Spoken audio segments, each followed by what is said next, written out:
pessoal, tudo bem? Estamos de volta com o postcast número 8. Número 8 já, 8, o infinito, né? O infinito, acho que agora só Para vai. o infinito e além. Só vai, nós conseguiremos 15 likes no nosso vídeo. Estamos indo, estamos chegando. Estamos chegando lá.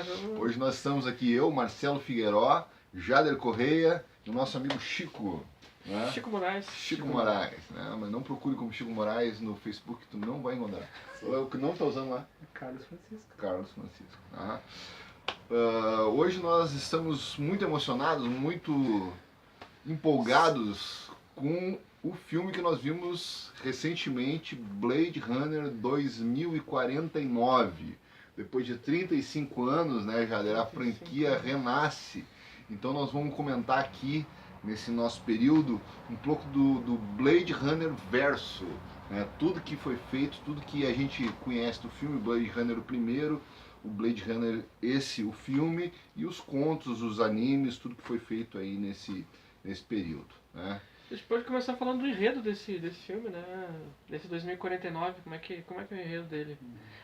E avisando aqui, a gente vai ter spoiler, quem não viu, olha o filme e vê depois. Vai ter spoiler até porque a gente não consegue se conter. Tá? Inclusive eu tava com vontade de mudar o nome do programa para Spoiler Point, que eu acho que é mais.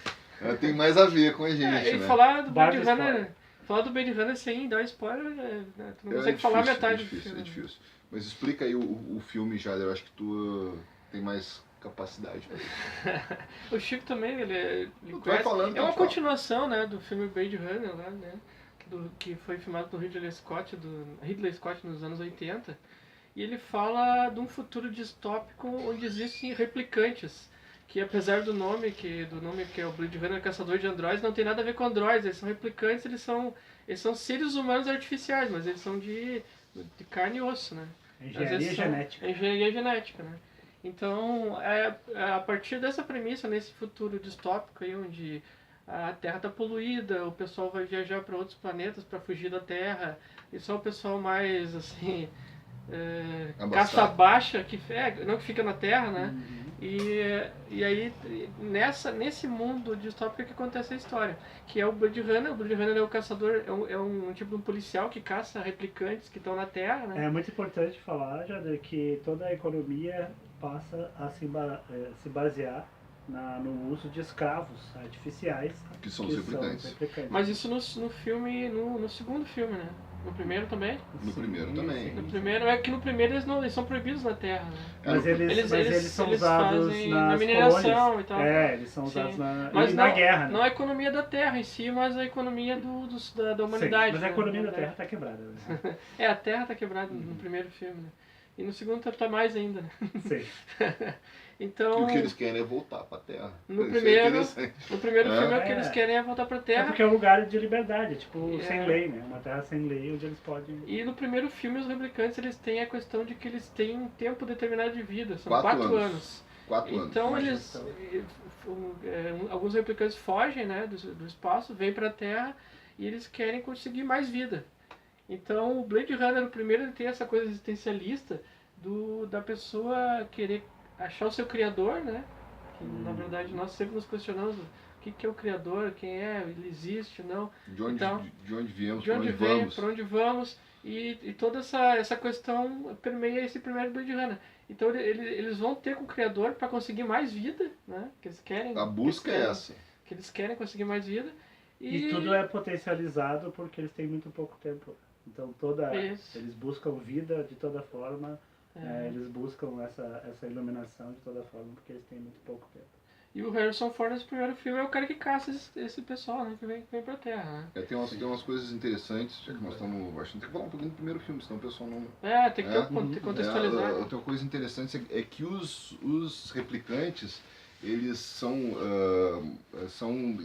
humanoides feitos através de bioengenharia, por chamar de android, não sei porquê, mas enfim, né? Vamos na época tava moda os androides. Vamos nessa pegada. Tinha o Exterminador do Futuro. Eu fiz quando eu escrevi pro jornal, eu falei isso, né? Mas, enfim. através de bioengenharia, e eles não têm emoções, né? A gente tem que ficar feliz que eles não botaram a hora do Android, né? Porque era sempre Era a hora de alguma coisa. A hora dos anos 80, eles não chegaram nessa pegada ainda, né? Mas o nome em português é um absurdo, cara. É uma coisa... perigo iminente, uma coisa... Blade Runner, perigo iminente, perigo alguma coisa. Um negócio bem... não tem nada a ver, né? Porque eu dou uma estudadinha para escrever as críticas, né? E aí, enfim, mas no cinema me deparei com isso. O mais popular é o Caçador de Androides, né? O subtítulo. É o Caçador de Androides. No Brasil foi o Caçador de Androides, né? Mas eles não têm emoções e eles não têm emoções e são mais fortes que os seres humanos, coisa e tal. Foram exilados para outros planetas, justamente por causa desse problema, que eles são muito fortes, né? Isso não deixa muito claro no primeiro filme, mas depois eu acho que o problema das emoções reside no fato de a maioria não ter memórias, né? Então, cara, mas na verdade, potencialmente, eles podem ter emoções. Cara, mas na verdade, eles fazem aquele teste, tem até um nome.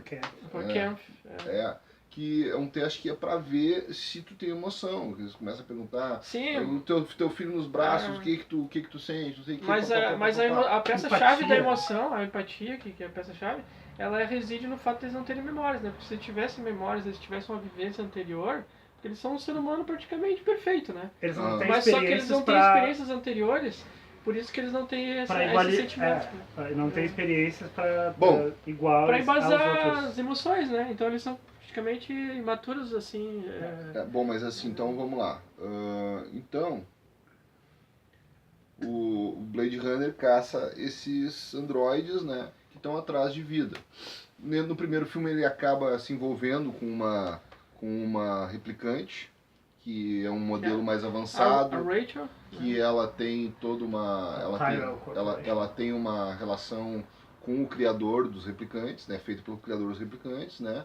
E, enfim, daí tu vai ver o filme e o certo é que o Harrison Ford acaba se envolvendo com ela, né?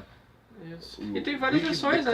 A gente tem várias versões do filme, né? Tem a versão que foi lançada pro cinema. 7 versões. Tem Director's Cut, depois tem a versão... do Final Cut. Mas então, são 7 versões da primeira à última. A primeira é a mais vendável, tem inclusive alguns momentos que tem narração para explicar o que está acontecendo, né? Diga-se de passagem, a primeira não foi bem recebida pelo público, pela crítica foi meio a meio, né?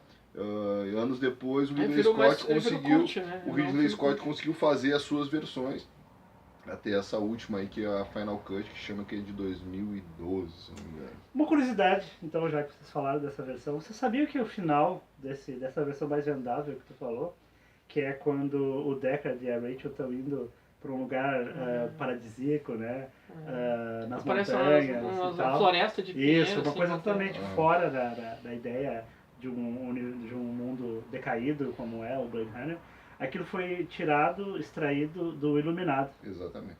Porque o Stanley Kubrick ele era um cineasta obcecado e ele utilizava centenas de rolos de filmes, né? E ficou horas e horas de filmagens do começo do Iluminado, né? Que é quando o Jack está indo pro hotel, e aquilo ali foi utilizado pelo Ridley Scott pro final alternativo, pro final comercial. E tudo isso, voltando um pouco, era baseado num conto, né, Chico? É o conto que baseado num romance, né, do escritor Philip K. Dick, romance, né, que se chama Do Androids Dreams with Electric Ships. Eu gosto da tradução livre, né, Sonham os Androides com Ovelhas Eletrônicas. E de 68 esse conto. Diz a lenda que o Philip K. Dick, que é talvez um dos maiores escritores do cyberpunk, né?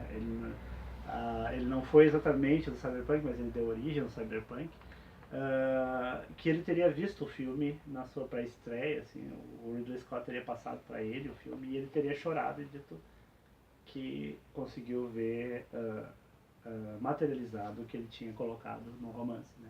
Mas umas curiosidades sobre o romance é que o nome Sonhos Androides com Ovelhas Eletrônicas é que nesse mundo pós-apocalíptico, onde a natureza morre, e é importante porque as criaturas que morrem são as mais sensíveis, são as abelhas, e depois a gente vai ver que no filme, né, do Villeneuve tem o resgate das abelhas, né? Todos os seres são artificiais, né? Não existem seres naturais, né? São todos geneticamente produzidos. E o sonho das pessoas é ter um animal. O sonho de consumo de qualquer pessoa, inclusive, na sua vidinha é ter no primeiro filme, no filme novo demonstra isso. Isso, né? Pergunta, tem uma hora que pergunta se a coruja que a Rachel tinha uma coruja é de verdade. Isso. Aquela outra replicante, ela tem uma cobra que ela não é. Tu tem a noção de que os animais estão extintos, praticamente todos. Quase no novo filme, o Descartes, que é o Harrison Ford, tem um cachorro. A primeira coisa que o replicante faz é de verdade. E por sinal, eu estava comentando com o Jada, que eu acho, a primeira vez tu não consegue ver o que é aquela criatura, né? Porque ele é um cachorro bem peludo, né? Sim. Ele disse, pronto, tá aí, é uma ovelha. Ele tem uma ovelha, né? E o sonho do Deckard no livro é ter uma ovelha elétrica. Né? Porque, por alguma razão, ele quer ter aquela ovelha e ele caça replicantes para poder ter dinheiro para comprar uma ovelha elétrica. Legal. Legal. E aí, tu tava falando do livro? Sim. E fora os livros, tu viu também os animes, como é que é? Sim, isso é muito interessante, né? Porque o Villeneuve, ele chamou alguns amigos, né? Pra fazer as curtas-metragens com prequels, né? Coisas que aconteceram antes da história. Tem na internet, no YouTube lá, são duas filmagens, né? E uma em específico que eu gosto muito, que é um anime, que é o Blade Runner 2022, que conta exatamente o evento do Blackout, que foi, né, uma bomba atômica que explodiu e que fez com que todos os dados digitais se perdessem, né? Isso é muito importante no novo filme, né? É um evento assim, histórico para eles. E eles usaram isso para esconder as identidades dos replicantes que estavam na Terra, né? Isso, exatamente, né? É muito importante essa... E que nos chama a atenção para o fato de que nós somos uma sociedade, nós somos uma geração que mais produz imagens, mas que talvez seja a que menos tenha imagens daqui a 100 anos, né? 200 anos, porque a internet, ela é como o mar, ela vai aos poucos, né? Hoje tu pegar e tu ver a quantidade de fotos que tu tem dos últimos 5 anos e quantas tu tem hoje, tu vai se perdendo. Um personagem até do novo filme fala, né? Tudo, só o que a gente imprimiu é que sobrou. Sim. Mas é isso. O desenho, a animação, então, é de um cara, o Shinichiro Watanabe, que é um japonês, que ele já tem no seu currículo, obrigado, vários animes importantes, um deles, os Animatrix, Animatrix, e o Cowboy Bebop, que é também um espacial existencialista, que é muito bom e muito próximo aos temas do... E aí a gente chega agora no enredo do 2049, né? Que a gente tem o Kay, que é um Kay, tem um código lá, código, e que a gente pode fazer referência ao Philip K. Dick, né? Então uma referência ao autor, né? E o Kay é um replicante que caça replicantes. Porque agora quem está produzindo os replicantes é uma indústria, o Wallace Corporation. Isso, né? Porque a Tyrell, a Tyrell faliu depois que houve o Blackout. Morreu, né? Ele morreu também. Né? Então, esse replicante, ele caça replicantes que ficaram remanescentes dessa história antiga, né? Sim. Esses acho que são o modelo Nexus, né? Que eles estão procurando ainda na Terra. Só que mais é uma versão mais avançada. São 6, o Nexus 6, que é os... Nexus 8. Eu acho que é a mesma versão da Rachel, né? Mas o do primeiro filme são Nexus 6. Né? Eu acho que isso. E agora são Nexus 8 já. E aí? E aí ele descobre, tem um descobrimento quando ele pega um primeiro replicante, que é o Dave Bautista, né, que é o cara que faz o Drax lá no Guardiões da Galáxia. Ele descobre que a Rachel tava lá enterrada. O filme é uma grande reunião, né? Porque tu tem o Drax, tu tem o Coringa, tu tem o cara do Walking Dead, né? E tu tem o cara do La La Land, pra não ficar muito E é isso aí. E aí ele descobre nessa busca por esse replicante que uma replicante deu à luz. A Rachel, do filme passado, ela deu à luz a um replicante. E ele começa a investigar e todos os indícios dão que ele seria o replicante, que é o filho do Deckard também. Né? Até tem um negócio muito interessante que é o seguinte, no primeiro filme, o Deckard é humano, mas tu fica em determinado momento achando que ele é replicante. Nesse, ele é replicante, mas tu fica em determinado momento achando que ele é humano. Sim. É uma inversão de papéis. Mas é que eu não sei, não fica muito claro se o Deckard realmente é de replicante. Mas sempre tu fica com aquela. E que nem o outro, tu sempre fica, o cara é humano ou é replicante, né? Só troca o papel, né? Inclusive tem uma brincadeira nisso no filme, que o próprio Gaff, que é o policial aposentado que vigiava o Deckard, né? Que ele fala, né? Existe uma coisa estranha no olhar, que é justamente o detalhe que faz com que essas novas versões indiquem quanto mais foram fazendo as novas versões, mais o Deckard foi se aproximando de ser um replicante. Né? Elas foram avançando, ele foi desenvolvendo isso até a final. O próprio Ridley Scott, né? O próprio Ridley Scott. Mas o engraçado é que nesse filme novo ele não dá certeza disso. Não dá certeza. Tu olha e o cara é replicante, não é? Então, aí ele descobre que ele pode ser nascido, né? Então ele começa a investigar. Aí ele descobre, no meio da trama lá, que na verdade não era ele que tinha sido nascido, que era uma outra menina que trabalha para a corporação lá, criando as memórias. Por isso que ele já tinha uma memória dela também. E tem aí mesmo designer de memórias. Designer de memórias, isso. Ela que é a filha do Deckard, né, no caso. Então ele tem uma decepção, mas ao mesmo tempo ele cria um outro objetivo para a vida dele, né? Que é unir esses dois. Que é unir e também servir a causa dos replicantes, né? Porque eles querem criar uma sociedade, liberdade, né? Liberdade que eles não têm, porque eles são muito reprimidos na sociedade, né? Eles são caçados. Eu achei isso muito parecido com Matrix, assim, essa vontade das máquinas, que não é máquinas, né? Mas isso é anterior a Matrix, né? Que já vem do mas eu sei, mas tô falando tô falando que eu sei que é anterior. Tô falando que o conteúdo é praticamente o mesmo, né? Tinha as máquinas, vamos lá. E vocês sabem que é interessante que as palavras de guerra dos replicantes agora é mais humano do que humano, né? E se vocês andarem, era o motor das empresas Tyrell. O slogan, né? O slogan das empresas Tyrell. E aí dentro dessa história a gente cria toda uma filosofia existencialista, a gente traz para o nosso mundo isso aí, né?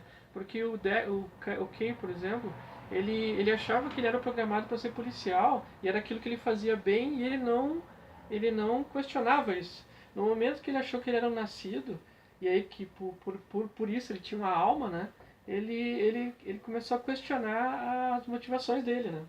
Então, isso a gente pode trazer para nós também, a questão do destino, tu ser programado para alguma coisa na tua vida, tu ser destinado para aquilo, para fazer alguma coisa específica, né? Ou tu que escolhe realmente o objetivo da tua vida, né?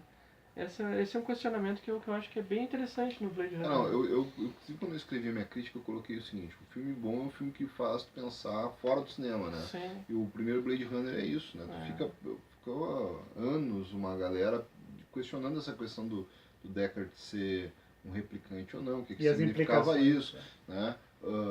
E esse outro filme também, né? Um filme que tu questiona tudo que a gente está fazendo hoje tudo que a gente faz hoje com a tecnologia, onde é que isso vai levar? A questão da produção de imagens que vão se perder, né? As imagens digitais, as memórias digitais. Esses dias eu vi um colunista escrever como o cinema tá ruim, que hoje em dia é só filme de fantasias infantis, mas, pô, o cara não entende nada de cinema, tá? Ele não vai nunca ver esse nosso vídeo aqui, mas queria que ele visse pra dizer assim, ó, cara, tu não entende nada, meu, nada, tá? Porque tudo tem uma outra mensagem por trás, e o Blade Runner especificamente, quer dizer, tu conseguir construir um filme 35 anos depois, tá? O outro cara, mas é um cara que pensa muito, né, que é o Villeneuve, né? E tu conseguir manter a mesma atmosfera, né, cara? E elevar, olha, é algo impressionante. E elevar, né, essas implicações e essas questões, porque se a gente for ver, o Blade Runner ele já trazia essas questões fortes, né, existencialistas, mas esse ele consegue ir um passo além. Eu acho que ele dá um passo além no caso na questão da memória, porque o personagem ele tem uma memória que não é dele, mas essa memória modifica ele também, né? Claro. Então, na verdade, se a gente for ver também as nossas memórias, a gente tem uma interação com elas e vai relembrando elas, a gente vai modificando elas também. Alguém viveu suas memórias. Alguém viveu, se tu for às vezes falar com uma pessoa que viveu as mesmas memórias que tu, vai ter uma memória diferente, né? Vai ter aspectos diferentes. Vai ter uma... Então, a própria memória que a gente tem é uma construção do nosso cérebro, né? Então, tem esse questionamento também no filme, né? O quanto que uma memória, o quanto que você se lembrar das coisas cria a tua personalidade, cria teus propósitos, né? Esse é um negócio muito interessante. Algumas curiosidades sobre esse filme interessante é que o filme original, o Blade Runner, quem iria ser o Deckard, o replicante, né, o caçador de androides, que é o nosso querido Indiana Jones, né, o Harrison Ford, era aquele ator Dustin Hoffman. Dustin Hoffman ia ser o Blade Runner, e inclusive tem alguns sketches, storyboards, né, originais com o rosto do Dustin Hoffman. E interessante que uma das ideias de quando o replicante Roy, né? Chega o Rutger Hauer, quando ele chega no Tyrell, uma das ideias originais era de que o próprio Tyrell fosse um replicante e que o Tyrell estaria mumificado, assim, num caixão, num negócio de cristal, um negócio assim, sabe? Que ele simplesmente se copiou e deixou a cópia dele levando adiante Então seria uma questão. Isso aí não foi posto no filme. Legal. Então, destaques do filme, assim, algumas coisas que eu destaco a trilha sonora que fez bem. É muito parecida com a original. Eu achei muito legal. Inclusive tem quando o Kay tá morrendo ali, a mesma trilha sonora quando o Rutger Hauer tá morrendo lá também. Sabe se ele morre? Não, ele morre. Acho que sim, Acho que ele tá morrendo. Não sei, cara. Não, tá morto ali. Então tá. Seria anticlimático. Eu acho que seria mais legal que ele eu torço pra daqui a 35 anos ter outro filme, cara. Às vezes fazem um clone dele. Eles replicam ele depois de novo. Tá querendo matar a continuação. Não, a continuação pode ser com outro personagem. Só que agora, em vez de lágrimas na chuva, é lágrimas na neve. Na neve, né?